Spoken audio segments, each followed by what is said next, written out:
Oke, baik anak-anak. Jadi, pada pertemuan kali ini kita akan membahas materi tentang organel-organel yang ada pada sel. Nah, organel itu apa? Organel adalah bagian-bagian terkecil yang ada di dalam sel yang memiliki fungsi khusus. Nah, seperti yang sudah kalian pelajari sebelumnya, sel kan terdiri dari sel hewan dan juga sel tumbuhan. Nah, ada perbedaan antara organel yang ada pada sel hewan dan organel yang ada pada sel tumbuhan. Apa saja perbedaan-perbedaannya akan kita pelajari pada pertemuan kali ini. Oke, jadi kita mulai dari organel pada sel hewan terlebih dahulu ya. Jadi ini nanti kalian wajib menggambar sel hewan ini pada satu halaman penuh dan sel tumbuhan juga pada satu halaman penuh.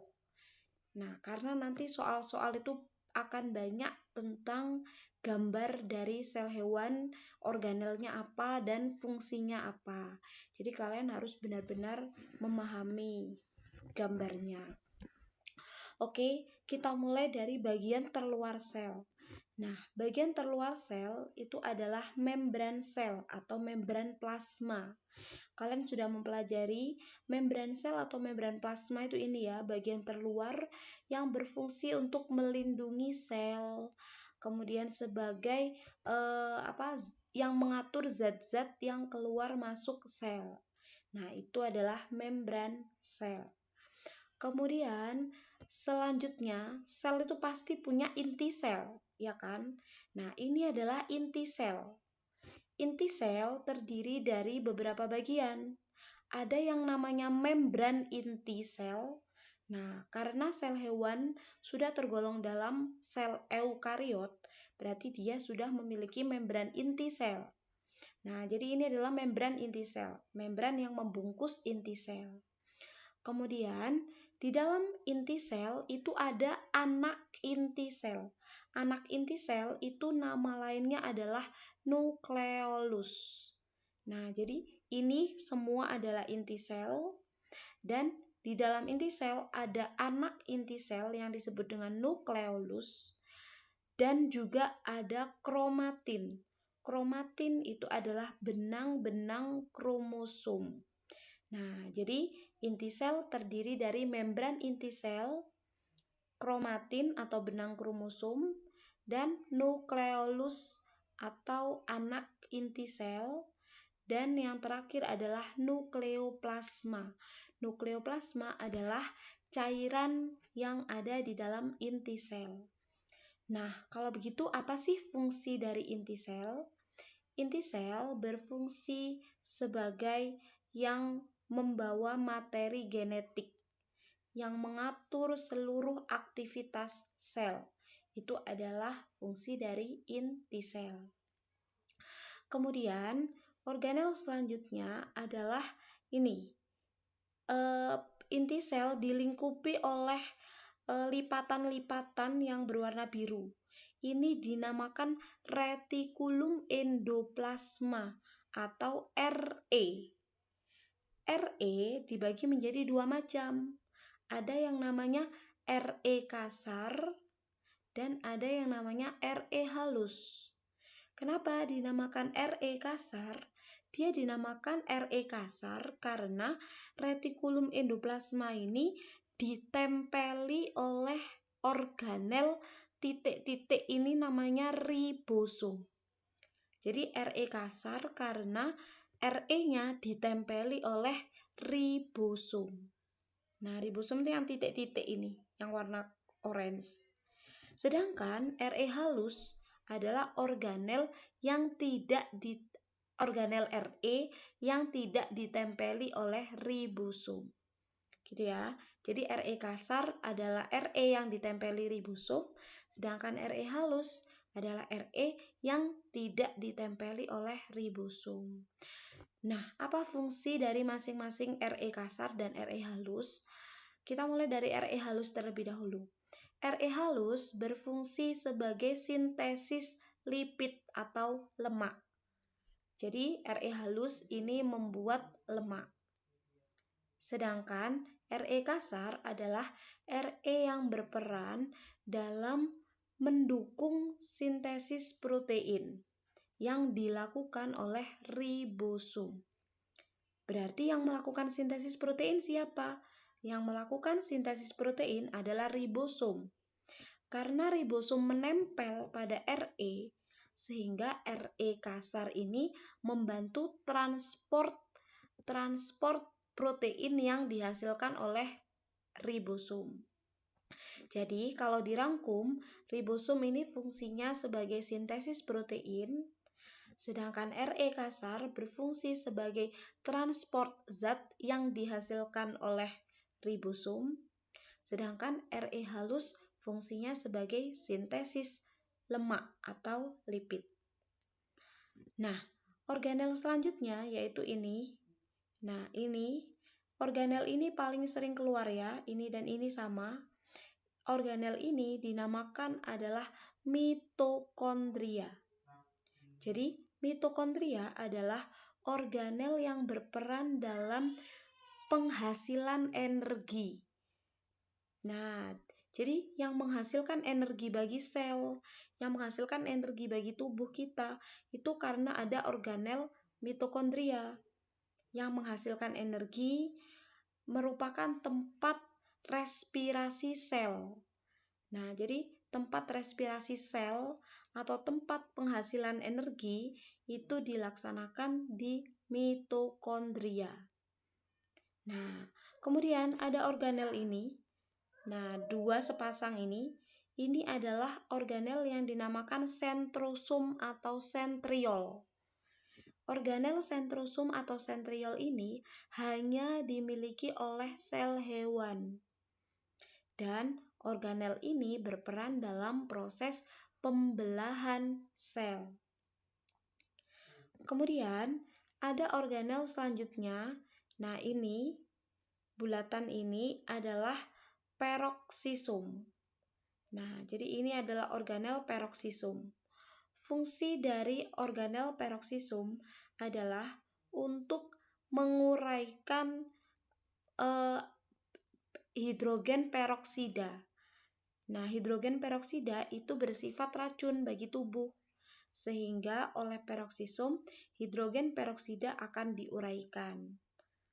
Jadi, peroksisom ini banyak terdapat di organ hati, di mana hati berfungsi sebagai penetralisir racun. Nah, mirip dengan peroksisom, ini juga bulatan kecil, ini adalah organel yang dinamakan lisosom. Lisosom ini juga hanya terdapat pada sel hewan saja. Dan fungsi dari lisosom adalah untuk pencernaan intraseluler. Jadi lisosom ini mencerna zat-zat asing yang ada dalam sel, mencerna sel-sel yang telah mati. Nah, sehingga dia dikatakan berfungsi sebagai organel pencernaan intraseluler atau pencernaan di dalam sel. Kemudian, organel yang berwarna hijau yang seperti lipatan ini adalah badan Golgi. Badan Golgi berfungsi sebagai sekresi zat. Jadi, badan Golgi ini dikatakan sebagai sekresi zat karena dia mensekresikan vesikel atau vakuola. Jadi, sekresi itu kan menghasilkan. Jadi, badan Golgi ini yang menghasilkan vakuola atau vesikel, sehingga disebut dengan organel yang berperan dalam sekresi zat. Nah, jadi ini ya, vesikel atau vakuola itu adalah kantung. Pada sel hewan, vakuolanya itu sangat kecil, bahkan bisa dikatakan tidak ada. Nah, jadi ini bisa dilihat vakuola atau vesikel atau kantungnya itu kecil. Nah, kemudian organel lain yang ada pada sel hewan adalah sitoskeleton. Nah, sitoskeleton ini adalah rangka sel. Kenapa? Karena sel hewan tidak dilindungi oleh dinding sel. Jadi dia paling luar hanyalah membran sel, sehingga untuk memperkuat sel dan memberi bentuk sel, dia dibantu oleh sitoskeleton. Nah, kemudian ada juga yang namanya sitoplasma atau sitosul atau protoplasma. Seperti yang sudah Budia jelaskan sebelumnya, sitoplasma ini adalah cairan sel. Jadi cairan yang ada di dalam sel inilah yang disamakan sitoplasma. Nah, jadi itu ya organel-organel atau bagian-bagian yang ada pada sel hewan. Lalu, apa saja bagian-bagian yang ada pada sel tumbuhan? Nah, dari segi bentuk, sel tumbuhan berbeda dengan sel hewan. Sel tumbuhan bentuknya segi 6 atau segi 4. Nah, kenapa dia bisa berbentuk segi? Karena ada struktur tambahan yaitu dinding sel. Nah, bisa dilihat ini adalah dinding sel. Dinding sel ini menguatkan sel tumbuhan. Nah, setelah dinding sel baru di dalamnya ada membran sel. Jadi tetap membran sel atau membran plasma itu dimiliki oleh sel hewan dan sel tumbuhan. Nah, selanjutnya sitoplasma atau protoplasma juga ada di dalam sel tumbuhan. Jelas karena sitoplasma adalah cairan sel. Nah, sekarang coba kita lihat. Organel pada sel tumbuhan ini ada yang sama dengan organel yang ada pada sel hewan. Yang sama pertama adalah nukleus atau inti sel. Struktur nukleus sel tumbuhan sama, yaitu terdiri dari membran inti sel, benang kromosom yang disebut dengan kromatin, anak inti sel yang disebut dengan nukleolus, dan cairan inti sel yang disebut dengan nukleoplasma. Fungsi inti sel sekali lagi sama, yaitu sebagai organel yang mengatur seluruh aktivitas sel. Karena di dalam inti sel terdapat materi genetik. Nah, organel selanjutnya yang sama yaitu RE atau retikulum endoplasma. RE pada sel tumbuhan sama dengan RE pada sel hewan dan sama-sama terdiri dari dua macam, yaitu RE kasar karena dia ditempeli oleh ribosom dan RE halus yang tidak ditempeli oleh ribosom. Fungsinya juga sama, yaitu RE halus berfungsi untuk sintesis lemak atau lipid dan RE kasar berfungsi sebagai transport zat yang dihasilkan oleh ribosom. Nah, selanjutnya organel yang sama dengan sel hewan adalah ribosom. Tadi RE dinamakan RE kasar karena dia ditempeli ribosom yang titik-titik orange. Ribosom fungsinya sama, yaitu sebagai sintesis protein. Nah, organel selanjutnya yang sama dengan sel hewan yaitu adalah badan Golgi. Jadi sel tumbuhan juga memiliki badan Golgi. Badan Golgi fungsinya sama, yaitu organel yang berperan dalam sekresi zat. Kenapa? Karena dia menghasilkan vesikel atau vakuola. Nah, organel yang masih sama dengan sel hewan adalah mitokondria. Jadi, baik sel tumbuhan dan sel hewan memiliki mitokondria. Mitokondria fungsinya sama, yaitu sebagai organel yang menghasilkan energi atau disebut juga dengan organel yang berperan dalam respirasi sel. Nah, kemudian peroksisom juga sama. Jadi peroksisom ini juga dimiliki oleh sel tumbuhan. Nah, itu adalah organel-organel yang sama dimiliki oleh sel tumbuhan dan sel hewan. Tapi sel tumbuhan memiliki organel yang khusus yang tidak dimiliki oleh sel hewan. Apakah itu? Nah, yang pertama adalah kloroplas. Nah, plastida atau kloroplas. Plastida ini berisi klorofil sehingga memungkinkan sel tumbuhan untuk melakukan fotosintesis. Bisa kita dilihat berwarna hijau. Nah, ini adalah kloroplas atau plastida. Berarti fungsi dari kloroplas adalah untuk sintesis protein. Nah, jadi selanjutnya yang membedakan antara sel hewan dan sel tumbuhan adalah vakuola. Pada sel tumbuhan, vakuolanya sangat besar. Bahkan ukuran vakuola melebihi ukuran dari nukleus atau inti sel.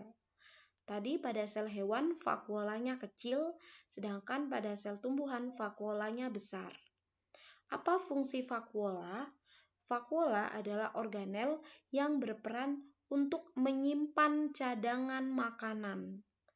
Nah, jadi vakuola ini digunakan untuk menyimpan cadangan makanan. Karena sel tumbuhan bisa membuat makanan sendiri, maka otomatis cadangan makanannya juga banyak. Nah, lalu ada lagi yang membedakan, tadi sudah Buria sebutkan, yang membedakan antara sel tumbuhan yang tidak dimiliki oleh sel hewan adalah dinding sel. Nah, dinding sel ini untuk menguatkan sel tumbuhan. Dinding sel tumbuhan tersusun atas selulosa atau serat. Nah, kemudian pada dinding sel, karena dia bersifat kaku, dinding sel memiliki celah atau lubang. Celah atau lubang pada dinding sel dinamakan dengan plasmodesmata. Oke, nah sudah cukup paham kan bagian organel-organel pada sel hewan dan sel tumbuhan? Nah, coba kalian nanti wajib menggambar organel-organel tersebut di buku kalian. Kalian beri keterangan dan fungsinya. Lalu selanjutnya buatlah tabel yang membedakan antara organel sel hewan dan organel sel tumbuhan. Oke?